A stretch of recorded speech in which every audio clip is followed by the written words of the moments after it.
আসসালামু আলাইকুম। রাত ১০টার শীর্ষ সংবাদে স্বাগত জানাচ্ছি আমি শাহনাজ পারভীন। পিলখানা ট্র্যাজেডির ক্ষতি কখনোই পূরণ হবে না সেনাপ্রধান। ঢাকা জাতিসংঘ মহাসচিব অভ্যর্থনা জানালেন পররাষ্ট্র উপদেষ্টা। প্রধান উপদেষ্টা চীন সফরে যাচ্ছেন ২৬ মার্চ। ৫ বছরের কম বয়সী শিশুদের খাওয়ানো vitamin A capsule campaign ১৫ March. সেনা কর্মকর্তাদের ম্যাজিস্ট্রেসি ক্ষমতা বাড়ল আরও ৬০ দিন। দাবি আদায়ের নামে রাস্তা অবরোধ করলে কঠোর ব্যবস্থা আইজিপি। বদলে যাচ্ছে বঙ্গবন্ধু শেখ মুজিব মেডিকেল বিশ্ববিদ্যালয়ের নাম। জামায়াত আমিরের সঙ্গে রুশ রাষ্ট্রদূতের বৈঠক। আত্মসমর্পণ করতে চান ছাত্রলীগ নেতা। জুলাইয়ে আন্দোলনকারীদের উপর হামলা, ঢাবি ছাত্রলীগের ১২২ জন শনাক্ত। স্ত্রী সহ সাবেক মন্ত্রী মায়ার দেশ থেকে নিষেধাজ্ঞা। ভারতে ১ বছরে আটক ২৫০০ বাংলাদেশি। এবং হোলি উৎসব, তাই যোগী রাজ্যে মুসলিম ধরপাকড়, ত্রিপলে ঢাকা হলো মসজিদ। শুনছিলেন শিরোনাম, এবার বিস্তারিত। পিলখানা ট্র্যাজেডিতে নিহতের ক্ষতি কখনোই পূরণ সম্ভব নয় বলে মন্তব্য করেছেন সেনাপ্রধান জেনারেল ওয়াকারুজ্জামান। বৃহস্পতিবার ঢাকা সেনানিবাসে যুদ্ধাহত মুক্তিযোদ্ধাদের সম্মানে আয়োজিত ইফতার মাহফিলে একথা বলেন তিনি। সেনাপ্রধান বলেন, সেনাবাহিনী সবসময় জনগণের পাশে থাকবে। মুক্তিযোদ্ধারা আমাদের গর্ব ও অহংকার। এ সময় জুলাই অভ্যুত্থানে হতাহতের প্রতিও সম্মান জানান তিনি। ৪ দিনের সফরে আজ বৃহস্পতিবার ঢাকায় এসে পৌঁছেছেন জাতিসংঘ মহাসচিব অ্যান্টনিও গুতেরেস। এদিন বিকেল ৫টায় এমিরেটসের একটি ফ্লাইটে তিনি হযরত শাহজালাল আন্তর্জাতিক বিমানবন্দরে অবতরণ করেন। এ সময় বিমানবন্দরে তাকে অভ্যর্থনা জানান পররাষ্ট্র উপদেষ্টা মোহাম্মদ তৌহিদ হোসেন। বিমানবন্দরের আনুষ্ঠানিকতা শেষে জাতিসংঘ মহাসচিব সরাসরি হোটেলে যান। জানা গেছে, শুক্রবার পররাষ্ট্র বিষয়ক উপদেষ্টা তৌহিদ হোসেন এবং রোহিঙ্গা ইস্যু ও অগ্রাধিকার বিষয়ক প্রধান উপদেষ্টার উচ্চ পর্যায়ের প্রতিনিধি ডক্টর খলিলুর রহমান সকাল ৯টায় হোটেলে গুতেরেসের সঙ্গে দেখা করবেন।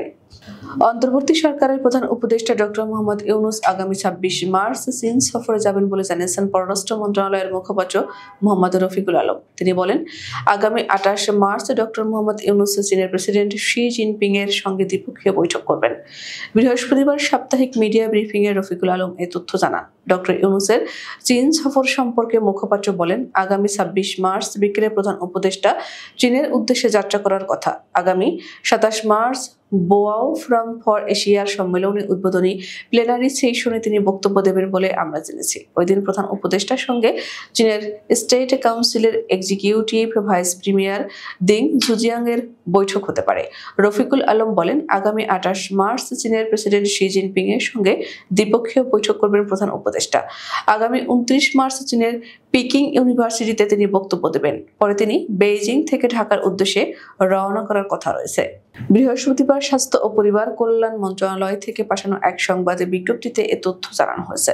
বিজ্ঞপ্তিতে বলা হয়, বর্তমান অন্তর্বর্তীকালীন সরকারের সুদৃঢ় নেতৃত্বে স্বাস্থ্য ও পরিবার কল্যাণ মন্ত্রণালয় দেশের সব শিশুর অপুষ্টি দূরীকরণ ও সুস্বাস্থ্য নিশ্চিতকরণে বদ্ধপরিকর। সেই লক্ষ্যে এবার ১৫ মার্চ সারা দেশে ৬ থেকে ৫৯ মাস বয়সী প্রায় ২,২৬,০০,০০০ শিশুকে ১,২০,০০০ স্থায়ী ইপিআই কেন্দ্রের মাধ্যমে ভিটামিন এ ক্যাপসুল খাওয়ানো হবে।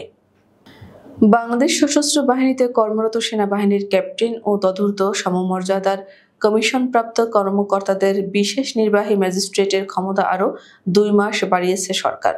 বৃহস্পতিবার জনপ্রশাসন মন্ত্রণালয়ের এক প্রজ্ঞাপনে এই সিদ্ধান্ত জানানো হয়। এতে বলা হয়, ১৫ মার্চ থেকে ৬০ দিন সারা দেশে বিশেষ এক্সিকিউটিভ ম্যাজিস্ট্রেটের ক্ষমতা অর্পণের এই সিদ্ধান্ত বলবৎ থাকবে।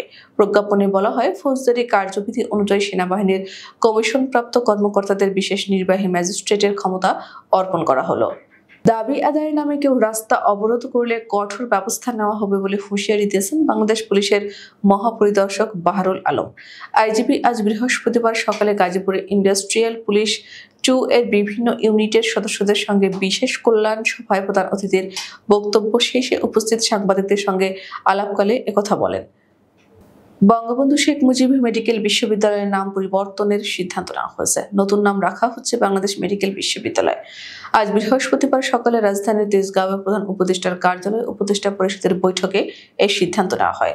লেজিসলেটিভ ও সংসদ বিষয়ক বিভাগের ভেটিং সাপেক্ষে বঙ্গবন্ধু শেখ মুজিব মেডিকেল বিশ্ববিদ্যালয় অধ্যাদেশ 2025-এর খসড়া উপদেষ্টা পরিষদে চূড়ান্ত হয়েছে। এর মাধ্যমে প্রতিষ্ঠানটির নতুন নাম করা হচ্ছে বাংলাদেশ মেডিকেল বিশ্ববিদ্যালয়।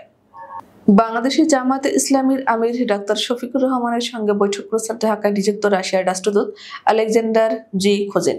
আজ বৃহস্পতিবার রাজধানীর মগবাজারে জামায়াতের কেন্দ্রীয় কার্যালয়ে এই বৈঠক অনুষ্ঠিত হয়। বৈঠক শেষে জামায়াত ইসলামীর নায়েবে আমির ডাক্তার সৈয়দ আব্দুল্লাহ মোহাম্মদ তাহের বলেন, বৈঠকে বাংলাদেশের বিরাজমান সার্বিক পরিস্থিতি, বাংলাদেশ ও রাশিয়ার দ্বিপক্ষীয় সম্পর্ক ও বিনিয়োগ এবং আন্তর্জাতিক সম্পর্ক সহ স্বার্থ সংশ্লিষ্ট বিষয় নিয়ে আলোচনা হয়েছে। তারা আমাদেরকে আশ্বস্ত করেছেন যে ভবিষ্যতে বাংলাদেশের প্রতি রাশিয়ার দৃঢ় সমর্থন থাকবে। একই সঙ্গে ভবিষ্যতে বাংলাদেশে রাশিয়ার বিনিয়োগ আরও বাড়বে বলেও তারা আশাবাদ ব্যক্ত করেন।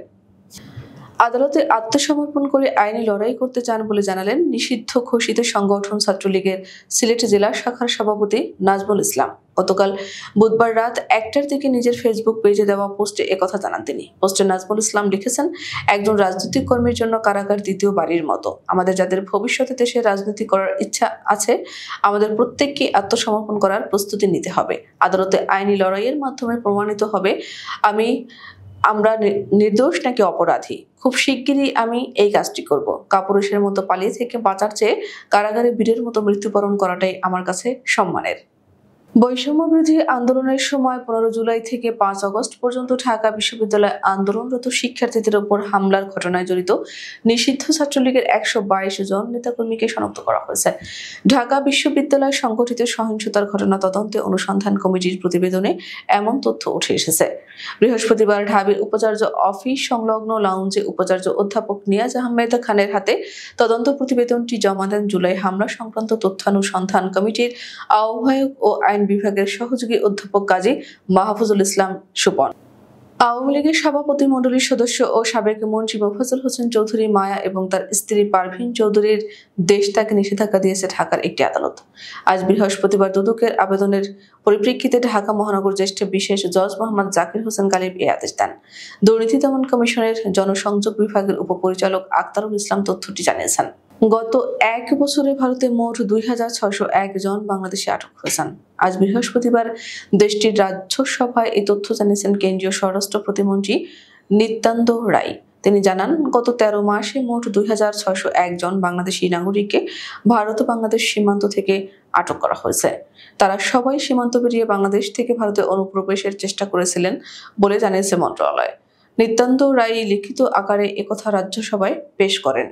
ভারতের উত্তরপ্রদেশের সাম্ভালে হোলির সময় শান্তি বজায় রাখার নামে ব্যাপক ধরপাকড় চালিয়েছে রাজ্যটির প্রশাসন। অন্তত 1015 জনকে প্রতিরোধমূলক ব্যবস্থা হিসেবে আটক করা হয়েছে এবং প্রায় 1 ডজন মসজিদ ত্রিপল দিয়ে ঢেকে দেওয়া হয়েছে। শহরের ঐতিহাসিক শাহী জামে মসজিদ সহ বেশ কয়েকটি মসজিদ ত্রিপলি দিয়ে ঢেকে দেওয়া হয়েছে। বৃহস্পতিবার পৃথক প্রতিবেদনে এ খবর দিয়েছে ভারতীয় সংবাদ মাধ্যম স্ক্রল ইন, ডেকান হেরাল্ড ও মাকতুব ইন্ডিয়া। একই সঙ্গে দ্য হ্যান্ডস ইন্ডিয়া নামে আরেক সংবাদ মাধ্যম জানিয়েছে, শান্তি রক্ষার নামে মুসলিমদের অন্তত 60টি মসজিদে ত্রিপল দিয়ে ঢেকে দিয়েছে প্রশাসন। আমাদের আগামীকাল দুপুর 2টার শীর্ষ সংবাদ দেখার আমন্ত্রণ জানিয়ে এখনকার মতো বিদায় নিচ্ছি। দর্শক, ভিডিওটি শেষ পর্যন্ত দেখার জন্য আপনাকে অসংখ্য ধন্যবাদ। নিত্য নতুন সংবাদ পেতে আমাদের ইউটিউব চ্যানেলটি সাবস্ক্রাইব করুন ও নিয়মিত নোটিফিকেশন পেতে বেল বাটনটি ক্লিক করুন এবং আমাদের ফেসবুক পেজটিতে লাইক করুন। এছাড়াও আমাদের ভিডিওতে লাইক দিয়ে শেয়ার করুন। আল্লাহ হাফেজ।